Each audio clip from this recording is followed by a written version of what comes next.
Good evening. This is Dr. Taylor for English 302.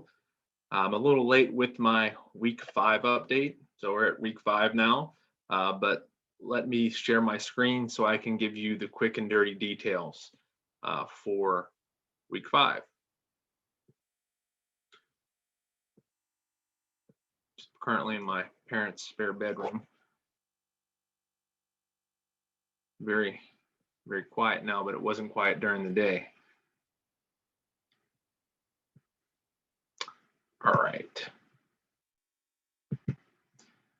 All right, so here are the things for our class for this week. I have posted Unit 2 on the Victorian age, and this is what you need to do. You need to watch the 6-minute video on YouTube about literature in the Victorian era, and it just provides an overview and talks about some of the central tenets of Victorian age literature. And then I have posted a PowerPoint on, another slide. I just make them PDFs on context about the Victorian age.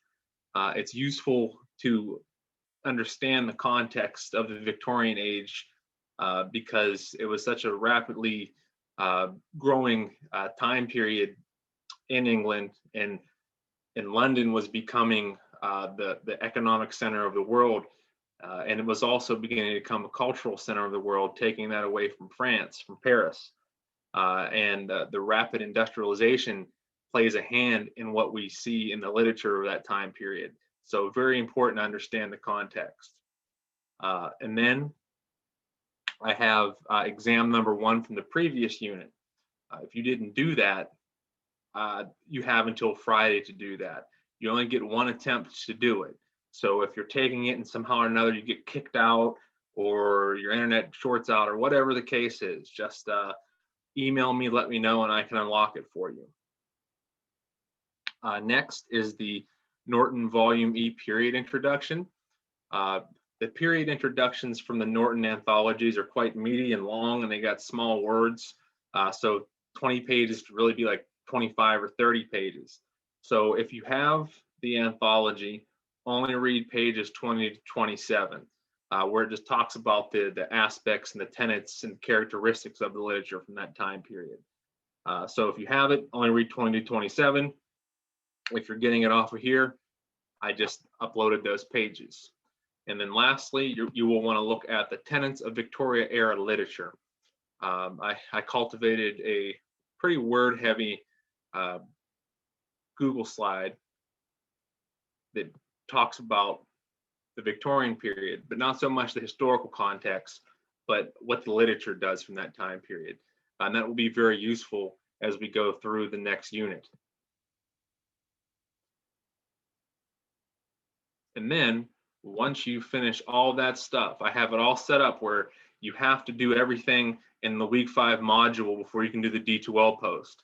I don't want you to go and do the week 5 D2L post until you've at least taken your exam. So I've locked, and you have to do everything before you can get into your D2L post. Let's see here. We go to communications and discussions.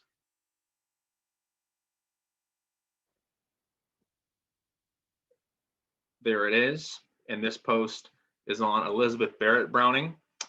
And essentially all I'm asking you to do for this is to show how her poetry is more Victorian compared to a lot of the Romantic era poetry that you guys have read for the past month or so. So understanding what's going on in the PowerPoints, or excuse me, Google Slides about the tenets of Victoria age literature will really help you out. So after you've done everything for the previous unit and you do everything for the week 5, then you'll be able to access this post. And lastly, if you have not finished your literature review, be sure to get that in as soon as possible. Some have emailed for extensions, and I'm very happy to give them. But I want to know if it's coming in late. But if you're not, if you're running late with that, get it in as soon as possible. I think that covers everything for week 5. I'm sorry I was a little bit late with it. Had to take my car to the shop and stuff today and all this other stuff, grading, but no excuses. I should have had it on time. So if you have any questions, don't hesitate to email me. Otherwise, have a great week 5, almost 1/3 of the way down.